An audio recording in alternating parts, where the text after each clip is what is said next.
Dhaka 5-এর MP Mohammad Kamal হোসেনের পক্ষ থেকে একটি ছাগল পেয়ে আপনার কেমন লাগছে? খুশি, ইনশাল্লাহ খুশি। জামাত ইসলামীরা আমাদের জন্য অনেক কিছু করছে, আমাদের জন্য অনেক খাটছে। আমাদের খোঁজ করলো আমার ছেলে ইব্রাহিম, জি ইব্রাহিম খলিলুল্লাহ।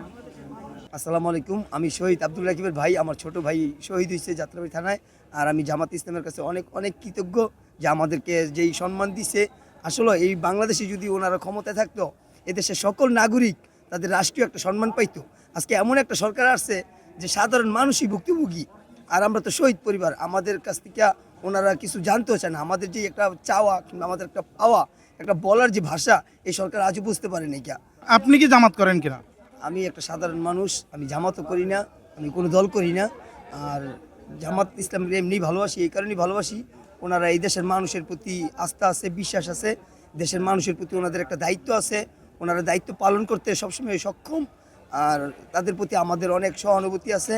আমরা দোয়া করি জামাত ইসলাম আরও দীর্ঘস্থায়ী হোক, অনেক উপরে যাক। আর বাংলাদেশে যদি কোনো সময় রাষ্ট্রপ্রধান হয়, যাতে বাংলাদেশ জামাত ইসলামের আমির শফিকুল স্যার উনি রাষ্ট্র ক্ষমতায় আসতে পারে, আমাদের দোয়া থাকবে। আসসালামু আলাইকুম, আপনার অনুভূতি যদি একটু বলতেন, ছাগল পেয়ে কেমন লাগছে? বিসমিল্লাহির রহমানির রহিম। আসসালামু আলাইকুম। আমি শহীদ মিরাজের বাবা, পাড়ানগাঁয় মধুবাগ 65 নম্বর ওয়ার্ড। ছাগলটা এটা সম্মান, এটা একটা আত্মত্যাগ। আমি আমাদের শ্রদ্ধা কামাল সাহেব এমপি সাহেবকে, আমাদের অভিভাবককে আমরা শ্রদ্ধা জানাই। শ্রদ্ধা জানিয়ে এই সাথে আপনার মাধ্যমে দেশবাসীর কাছে বলতে চাই যে আগামী যে দিনগুলো আছে আমরা ইনসাফ চাই, শহীদের সম্মাননা চাই, শহীদের বিচার চাই, জুলাই সনদ চাই। এই চারটা বার্তা। কালকে ঈদ, আমাদের তো ঈদ নাই। আমার যে ছেলে মিরাজ আপনারা দেখেছেন যাত্রাবাড়িতে, উনি তার মাথায় পতাকা নিয়ে চলছিল। আমাদের তো ঈদ নাই বাবা, আমরা আত্মত্যাগ, আমাদের ঈদ নাই। আমরা সকল আপনার মাধ্যমে দেশবাসীর কাছে দোয়া চাই, আপনাদেরও দোয়া চাই, শহীদ পরিবার পাশে যাতে আপনারা থাকেন ইনশাল্লাহ। আপনার অনুভূতি যদি আপনি একটু বলতেন, ছাগল পেয়ে কেমন লাগছে? ছাগল পেয়ে তো মনে করেন ভালোই লাগতেছে। জামাতে ইসলামের আমরা সর্বপ্রথম শহীদ পরিবার জামাতের থেকে অনুদান পাইছে, এবং সরকার থেকে আমরা কোনো অনুদান এই পর্যন্ত পাই নাই। যা পাইছি যারা যেটা সরকারের থেকে অনুদান করছিল সেইটাই পাইছি। এমনি সরকার আমাদের কোনো খোঁজ খবরে নেয় না।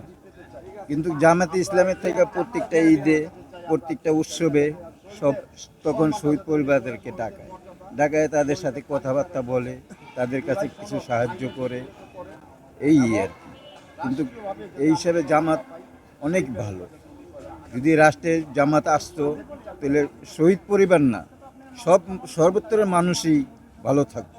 আপনার কে শহীদ হয়েছেন? আমার ছেলে। বাংলাদেশ জামাত ইসলামের কাছ থেকে উপহারটা পেয়েছেন, আপনি কি জামাত ইসলাম করেন? জি না, আমি জামাতে ইসলাম করি না, আমি অন্য দলের করি।